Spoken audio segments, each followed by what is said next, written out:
अस्सलामुअलैकुम students, welcome to chemistry सीखो। इस वीडियो में हम लोग डिस्कशन करने जा रहे हैं एक इम्पॉर्टेंट टॉपिक इलेक्ट्रोकेमिकल सीरीज़ के बारे में। तो वीडियो को एंड तक देखिएगा ताकि आपको पूरी बातें क्लियर हो सकें। जैसा कि लास्ट वीडियो में हमने पढ़ा कि हम स्टैंडर्ड हाइड्रोजन इलेक्ट्रोड यानी SHE का इस्तेमाल करके अननोन पोटेंशियल को कैलकुलेट कर सकते हैं। ठीक है, अननोन पोटेंशियल को कैलकुलेट कर सकते हैं किसी भी इलेक्ट्रोड का।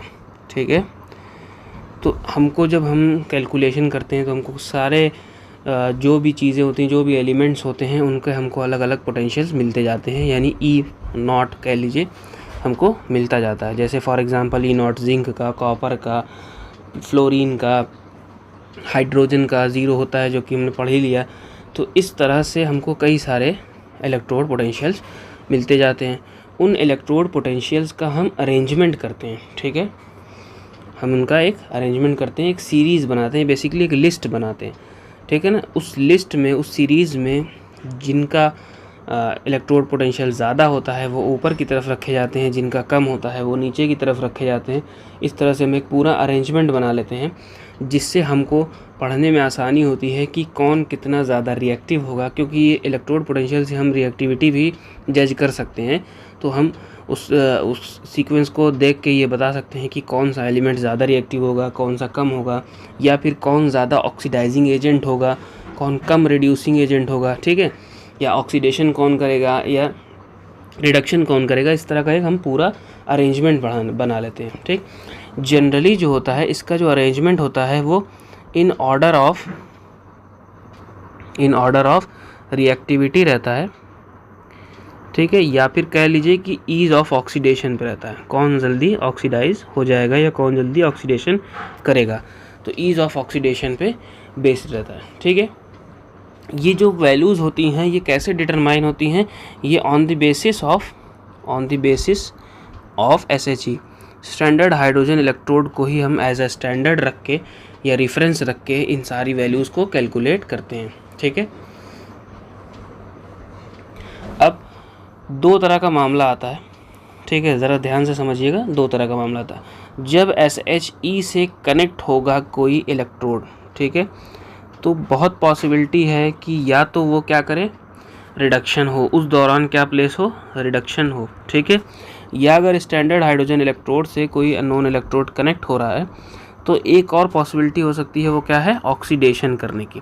ठीक है, यही दोनों पॉसिबिलिटी होती है, यानी कि SHE है, उससे कोई इलेक्ट्रोड कनेक्ट हुआ तो वो कैसा कर रहा हो, रिडक्शन कर रहा हो, या SHE है, उससे कोई इलेक्ट्रोड कनेक्ट हुआ तो ऑक्सीडेशन कर रहा हो।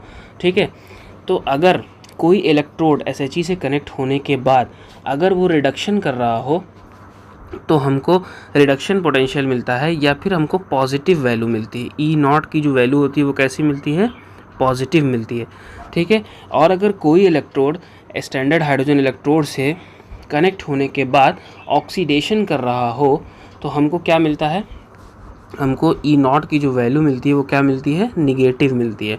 ठीक है, और जब हम इलेक्ट्रोकेमिकल सीरीज़ का अरेंजमेंट करते हैं तो हमको यहाँ पर हाइड्रोजन का एकदम बीचों बीच 0 होता है, इसके ऊपर जितने भी होते हैं ये सारे पॉजिटिव होते हैं, इधर जितने भी लिखे जाते हैं क्या होते हैं, निगेटिव लिखे होते हैं। देखिए, जनरली NCERT में इसी तरह दिया रहता है, NCERT में कुछ इसी तरह दिया है कि पॉजिटिव ऊपर को और निगेटिव नीचे को। मगर अगर आप किसी रेफरेंस बुक में जाएंगे, किसी रेफरेंस बुक को कंसीडर करेंगे ना, तो बहुत सारी पॉसिबिलिटीज़ होती है इसका जस्ट उल्टा दिया हुआ, मतलब हाइड्रोजन तो 0 पे रहेगा ही रहेगा, निगेटिव वाले ऊपर दिए हों, पॉजिटिव वाले नीचे दिए हों। तो ऐसा कुछ नहीं है कि जब नीचे पॉजिटिव आ गया या ऊपर निगेटिव आ गया तो कुछ गड़बड़ हो गया। बस हमको ध्यान देना होता है कि अगर पॉजिटिव वैल्यूज़ आ रही है तो हम डिटरमाइन कर रहे होंगे कि वो सारी चीज़ें क्या कर रही होंगी, रिडक्शन की तरफ होंगी, और निगेटिव होंगी तो ऑक्सीडेशन की तरफ। ठीक है, तो यानी ऊपर निगेटिव होगा तो इसका मतलब ऊपर वाले सारे क्या कर रहे होंगे, रिडक्शन कर, यानी उसी सीरीज़ को उल्टा करके लिख दिया। ठीक है, और अगर पॉजिटिव वाले में होगा तो ऑक्सीडेशन। तो चलिए हम लोग देखते हैं इलेक्ट्रोकेमिकल सीरीज़ को, जो कि NCERT बुक में मेंशन की हुई है। ये रहा हमारा इलेक्ट्रोकेमिकल सीरीज़ का एक इमेज, जिसमें पूरा अरेंजमेंट दिया हुआ है। कुछ इम्पॉर्टेंट जो एलिमेंट्स होते हैं उनके जो ज़्यादातर यूज़ होते हैं, जो पोटेंशियल्स हो, हालांकि NCERT में इससे बड़ा काफ़ी ज़्यादा एलिमेंट्स हैं, इसलिए ये काम हम समझ सकते हैं इससे। तो यहाँ पर हमारा अगर हम नोटिस करें तो हम देख सकते हैं कि ये हमारा स्टैंडर्ड हाइड्रोजन इलेक्ट्रोड दिया हुआ है जिसकी ई नॉट वैल्यू क्या है, 0 है। ठीक है, इसके ऊपर जितने भी वैल्यूज़ हैं यहाँ तक, ये सारी की सारी क्या हैं, पॉजिटिव वैल्यूज़ हैं, और इसके नीचे जितनी भी वैल्यूज़ हैं सारी की सारी क्या हैं, निगेटिव वैल्यूज़ हैं। पॉजिटिव वैल्यूज़ होने का मतलब ये क्या करता है, ये रिडक्शन दिखा रहा है। ये सारे क्या करते हैं, SHE के साथ कनेक्ट होते हैं तो क्या करते हैं, रिडक्शन करते हैं। और जितनी ज़्यादा पॉजिटिव वैल्यू होगी उतना ईजी हो जाएगा, इतना ईजी ये रिडक्शन करेंगे। सेम गोज़ फॉर हेयर कि अगर निगेटिव वैल्यू है तो ये क्या करेंगे, ऑक्सीडेशन करेंगे। यानी कि जितनी ज़्यादा निगेटिव वैल्यू होगी उतना ज़्यादा, यानी कि लिथियम वगैरह जो होते हैं बहुत जल्दी क्या हो जाते हैं, ऑक्सीडेशन करते हैं। ठीक है, अब जितना ज़्यादा ऑक्सीडेशन करेगा उसका रिड्यूसिंग नेचर क्या होगा, उतना ही ज़्यादा बढ़ता जाएगा, यानी वो उतना ही अच्छा रिड्यूसिंग एजेंट होगा। और जो जितना ज़्यादा रिडक्शन करेगा वो उतना ही अच्छा क्या होगा, ऑक्सीडाइजिंग एजेंट होगा। तो इस तरह से हम ई नॉट वैल्यू से भी जज कर सकते हैं कि कौन ज़्यादा क्या होता है, रिड्यूसिंग एजेंट होता है और कौन ऑक्सीडाइजिंग एजेंट होता है। ठीक है, अच्छा फॉर एग्जांपल जैसे मान लीजिए कि हमारे पास 2-3 एलिमेंट है, जैसे +2.87 एक है, एक +1.09 है और तीसरा वाला +0.54 है। ठीक, इसको A मान लेते हैं, B मान लेते हैं और C मान लेते हैं। ये हमारे पास 3 इलेक्ट्रोड पोटेंशियल गिवन है और क्वेश्चन में आया कि इनको ऑक्सीडेशन, ईज़ ऑफ ऑक्सीडेशन के उसमें अरेंज करें, ईज़ ऑफ ऑक्सीडेशन के उस फॉर्म में अरेंज करें, मतलब कौन जल्दी ऑक्सीडेशन करेगा।